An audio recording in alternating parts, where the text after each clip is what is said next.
I used to think I knew exactly what kind of woman I was. The fun one, the one people wanted at the party, the one who walked into a room and made it louder. What I didn't understand, what I couldn't see, not until it was already over, was that I had been performing that version of myself for so long that I forgot there was a person underneath her.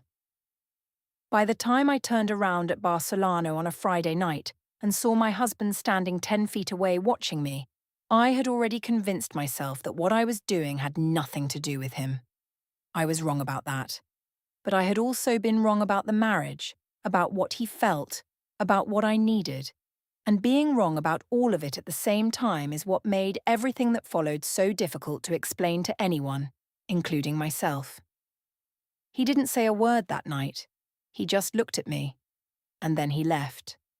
And that was the last time anything between us was quiet. My name is Irina Calloway. I'm 31, and for the past 8 months I've been what people politely call between things. No job, no schedule, no reason to be anywhere at any particular time. My husband Soren paid the bills.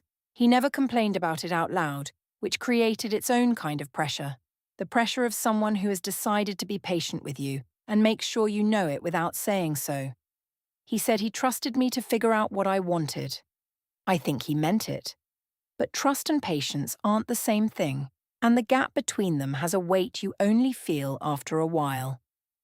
I told people I was working on something, a direction, a pivot towards something I hadn't named yet. The truth was I spent most mornings on the couch with my phone, and most afternoons in a low-grade restlessness I couldn't locate precisely enough to fix. The apartment on Calorie Street was quiet the way empty midday apartments are quiet. Not peaceful, just still. The refrigerator hummed. The upstairs neighbour dragged something across the floor every day at 2.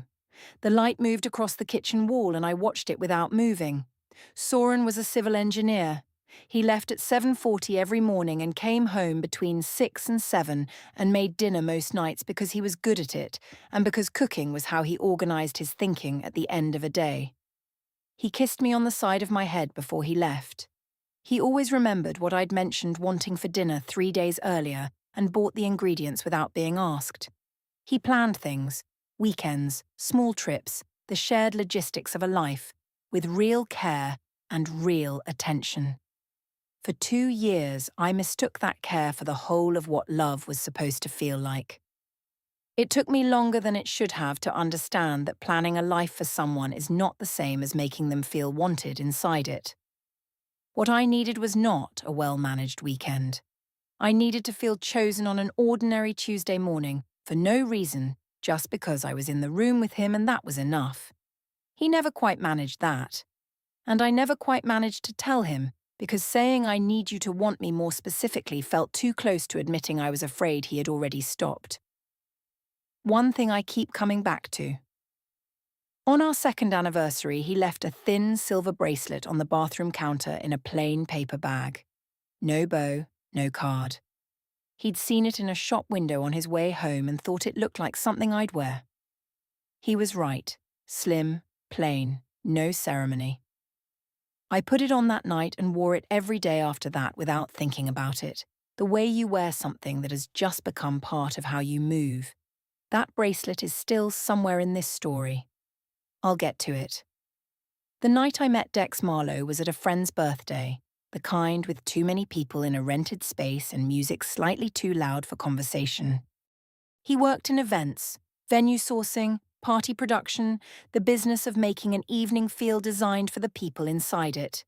He moved through a crowd the way someone does when they've made a profession out of reading rooms. Within 20 minutes, he'd asked what I did, listened to my answer without wincing or filling the silence with advice, and said that not knowing yet was more interesting than most people's answers. Nobody had said that to me recently, not in a way that actually landed. I drove home and said nothing to Soren. He asked how the party was. I said fine, a bit crowded, good to see Petra. He said he was glad I'd gotten out of the apartment, and he meant it kindly, and it landed like a small bruise anyway. Over the next 4 weeks, Dex and I crossed paths 3 more times. Twice at events, Once for coffee that I told Soren was a meeting about a content project I was loosely exploring. None of it was innocent and all of it could be explained away, and I used that window of deniability the way you use a door that's slightly ajar, carefully, hoping no one checks whether the latch is actually engaged. The coffee meeting lasted 2.5 hours. I came home afterward and stood in the kitchen for a few minutes before going to find Soren. Something had shifted in how the afternoon felt against my ordinary life, and I stood there waiting for that to produce some kind of signal. It didn't. I went and sat next to him on the couch and said nothing about the afternoon, and told myself there was nothing yet to say. Soren noticed something had shifted before I expected him to. He asked one evening why I seemed so much lighter lately, and whether something had changed, not suspiciously, but the way someone asks when they've been paying attention and are naming what they see. I said I was just feeling more like myself, that maybe the time away from structured work was finally settling. He said that was good to hear. He looked at me a moment longer than the conversation needed before going back to his book. He asked again 2 nights later, differently.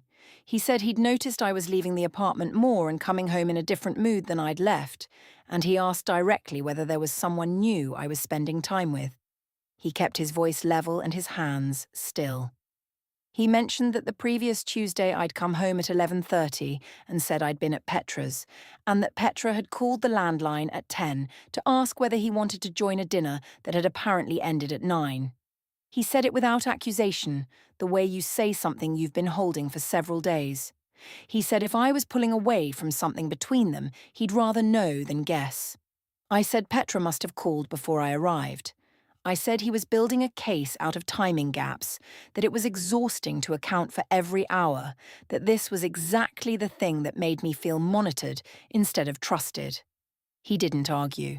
He said only that he wanted to trust me and that trust needed something to hold on to. Then he went to the kitchen to clean up from dinner, and the sound of the water running ended the conversation. Petra was at Café Rennes when she saw Dex and me at a corner table on a Thursday afternoon. She came in for a takeaway, saw us through the front glass, stopped for a full breath, then came inside. She said hello to both of us with an expression she kept professionally neutral. Then she looked at me with the look that comes from 9 years of friendship, the one that means I see exactly what this is, and I'm giving you the first chance to explain it. She left without collecting her order. She didn't call Soren. She sat with what she knew for 3 more weeks, not because she approved, but because naming it felt like the act that would make it permanent. She told me later she'd stood outside Café Rennes for 2 minutes before going in, and that standing there was the last moment she could have chosen differently. The girls' night was my idea, which matters. Petra suggested the weekend. I chose Barcelona because I'd been there once with Dex and knew he'd be working a private event on the rooftop that Friday. His studio had the contract. And the floor below opened to the public after 10. I told Soren I was going out with friends and probably wouldn't be home before 2. He said to text when I was leaving, kissed me on the temple and went back to his documentary. I took the bracelet off before I left because the clasp had been catching on my sleeve all week. I put it in the small zipper pocket of my bag and told myself I'd put it back on in the morning. There were 4 of us, Petra, me, and 2 women from university I saw 3 or 4 times a year and who knew me as the version of myself I performed for people who didn't know me too well. We arrived at 10. The rooftop opened at 11. By 11:20, I was up there in the loose group around Dex, who moved through the event with his earpiece in and his camera bag over one shoulder, distributing his attention with a professional ease I had spent 6 weeks mistaking for something more personal.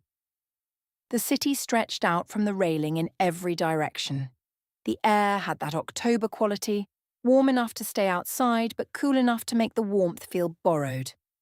Petra stood slightly apart and held her drink with both hands. She wasn't hostile. She was quiet in the deliberate way she gets when she's decided not to participate in something, but also not to leave. By midnight, the music was loud and the roof was full and I'd stopped tracking anything. Dex said something that made me laugh. A real one, not the kind I produced for audiences. And I had my hand on his arm and was leaning close, and the crowd had contracted into background sound. I was not thinking about the apartment on Calorie Street. I was not thinking about Soren and his documentary. The not thinking felt like relief, which was the part I would spend the longest time not examining honestly. Soren had texted at 11:40 to ask if I wanted him to stop by on his walk home from a colleague's dinner on Brennan Street, 4 blocks away. I hadn't seen the message. He waited a few minutes, then walked over. He saw me before I saw him. He saw Dex. He saw my hand on Dex's arm and the angle of how I was standing and the specific quality of my attention. He stood near the rooftop entrance without moving long enough that Petra noticed him first, and the change in her face was what made me turn. He was in his work jacket, the dark one he wore to evening meetings. He looked like a man who had just received information he'd been half expecting and was deciding in real time what to do with it. He wasn't performing anything.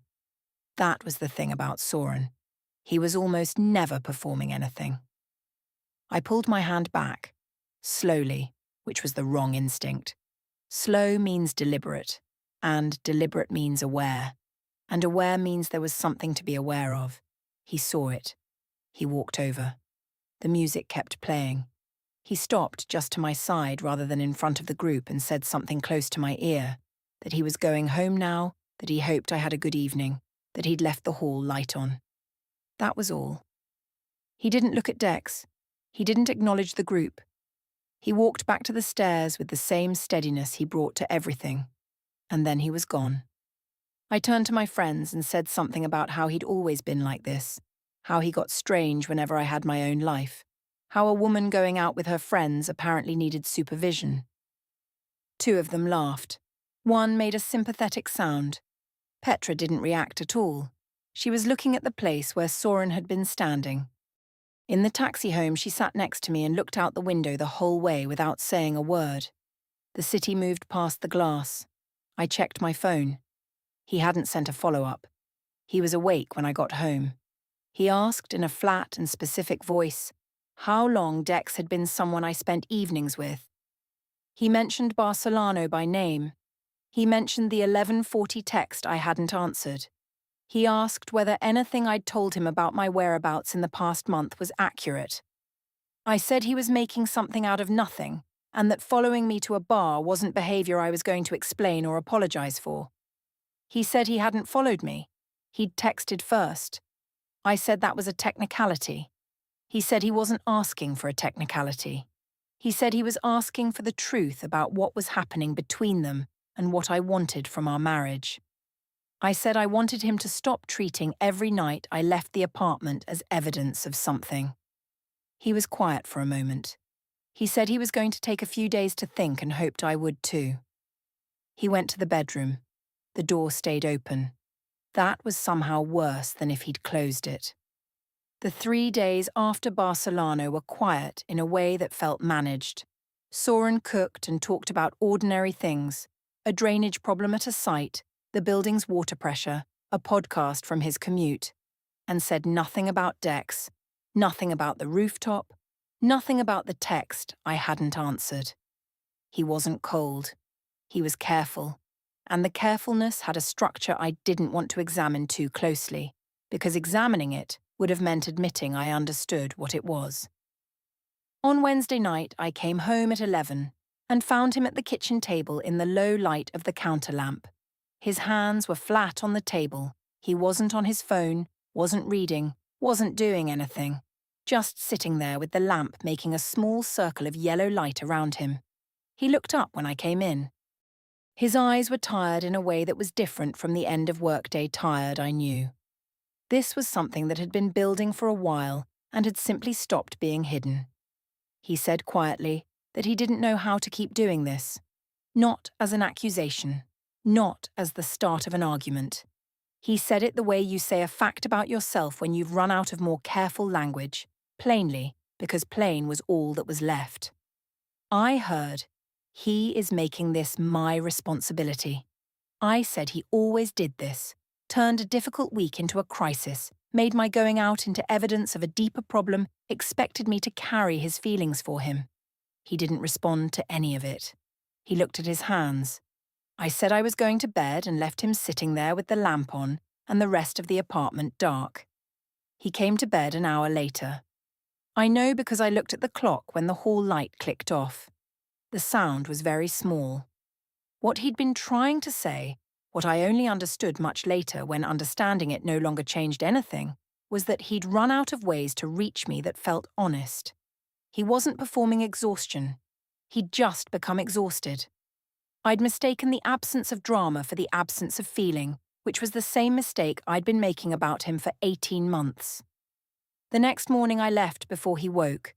Through the open office door I saw his desk. It had always been a working surface: project files, rolled plans, drafting tools in a particular order. Now there was a separate stack on the left side, clipped apart from everything else: the lease, the joint insurance folder, the savings account records, clean and set apart like something that had been categorized. I stood in the doorway for several seconds. I told myself he was doing a life admin catch-up, that everyone went through their papers sometimes.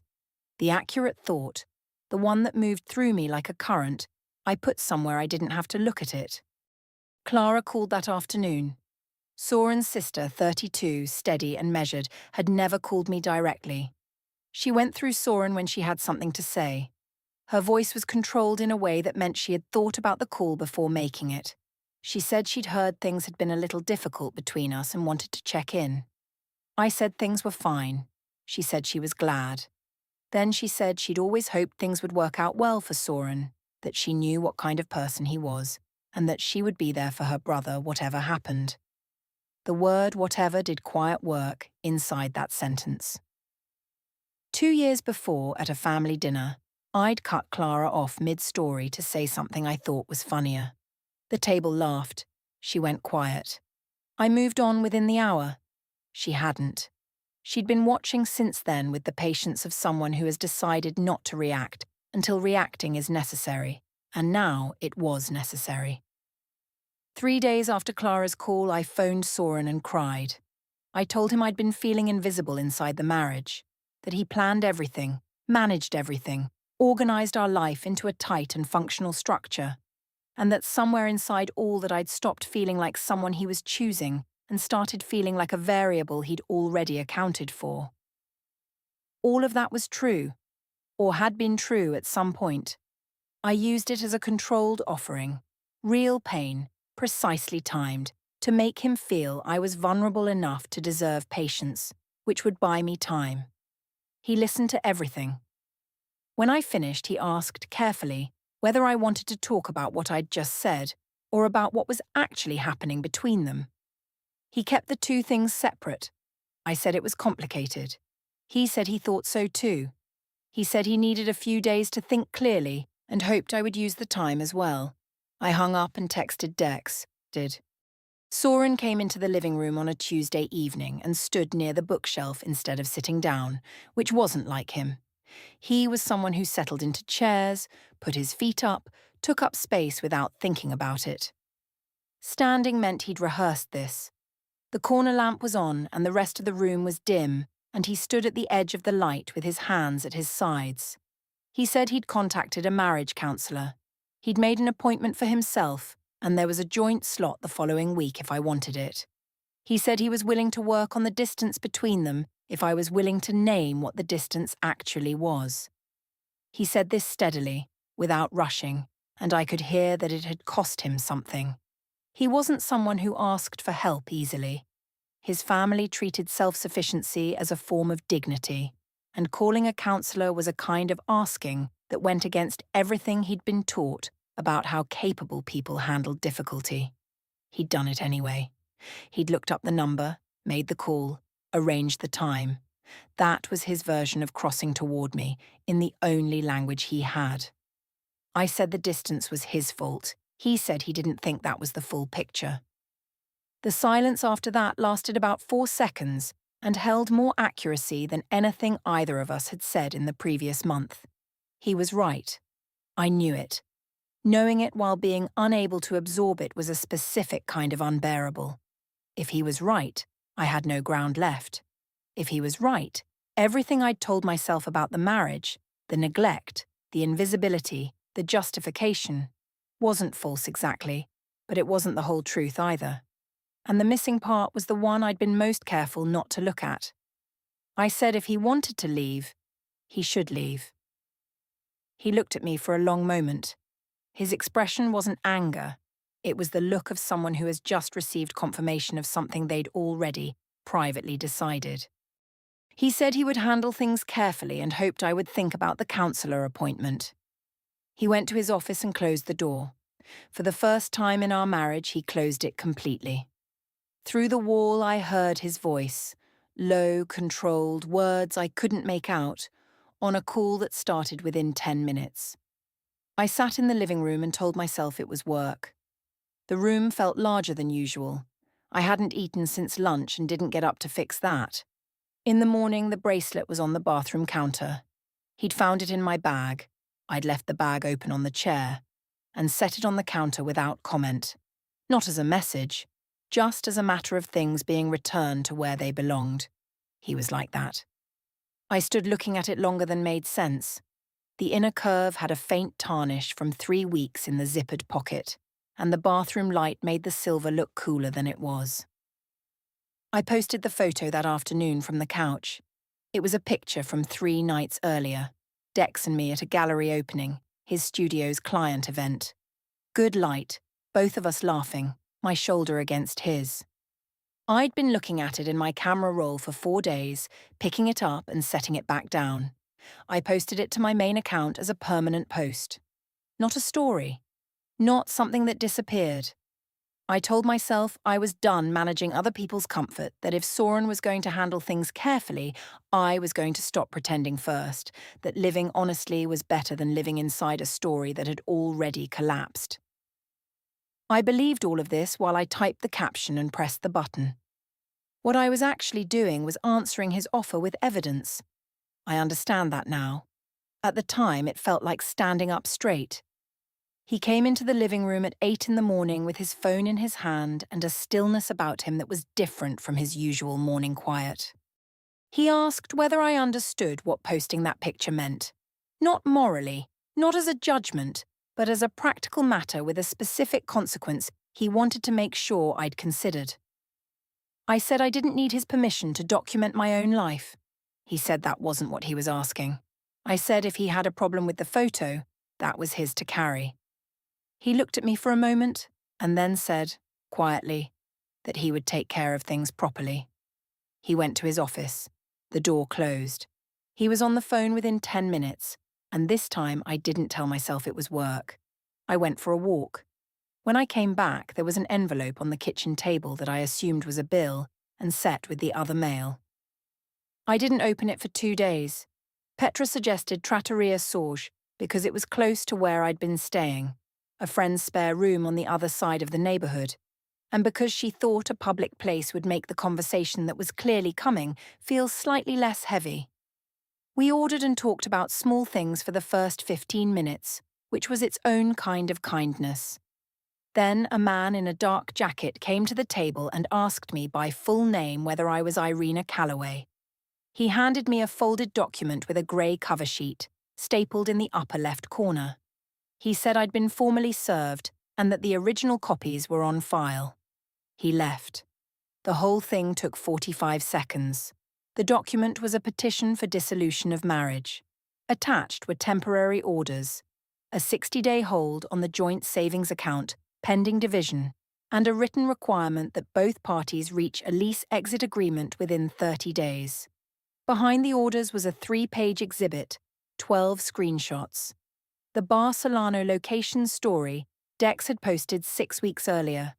The permanent photo from my account, 3 text exchanges between me and Dex that his attorney had requested and Dex had provided without hesitation. 4 bank entries showing transactions at locations and times that contradicted what I'd told Soren I was doing. Petra told me at that table that she'd called Soren 10 days earlier. She'd given him the timeline, the Café Rennes afternoon, the cover stories, everything she'd watched and said nothing about for 2 months. She said it in a steady voice because she'd been preparing to say it for longer than I'd known. I said she'd been my closest friend for 9 years and had gone behind my back, She said she'd covered for me for months and that at a certain point covering someone stops being friendship and becomes a different kind of harm. She said she still wanted to be my friend, if I would allow it. Her hands were flat on the table and she didn't look away. I left without touching my food and called Dex from the sidewalk.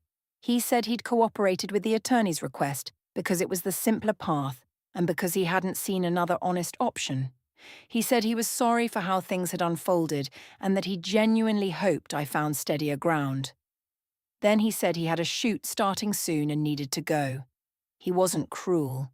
He was simply done, cleanly, without ceremony, already composing the next frame. 3 weeks after the service, I was in Petra's spare room unpacking the last box from Calorie Street. The bracelet was in the small zipper pocket of my bag, where it had been since the night of Barcelona. The inner curve had a line of tarnish from weeks in the dark. I held it under the window light for a moment and set it on the sill. Closure snapshot. The joint account stayed frozen for 60 days. The division process took 2 separate mediator appointments and a lot of paperwork. Dex posted a new photo 11 days after the hearing date. A different woman, a different bar, the same quality of light he always found. He'd posted 7 times since the petition was filed. She appeared in 4 of them. The spare room at Petra's had 1 west-facing window, and the afternoons were the hardest part of the day, not because of anything specific, but because that was when the apartment on Calorie Street had been at its quietest and most ordinary. And ordinary was the thing I'd spent 18 months trying to escape, and now it was the thing I would have paid almost anything to have back. I had thought that being the most desired person in a room was its own kind of power. What I hadn't understood, what I couldn't have understood until I was sitting in a borrowed room with a frozen bank account and a hearing date on the calendar, was that Soren had never needed me to be desired by anyone in particular. He'd needed me to be present in the life he'd built carefully around both of us. The Sunday market, the cold coffee on the nightstand, the bracelet from a shop window because it looked like something I'd wear. The bracelet was on the windowsill. I hadn't put it on. I hadn't thrown it away. Outside, the afternoon light was doing what it does in October, going gold and then going fast, and I sat with the quiet of it until the room went dim. The divorce hearing was scheduled for the 14th of the following month. I had exactly the life I had built for myself, and it fit me perfectly. And it was very small.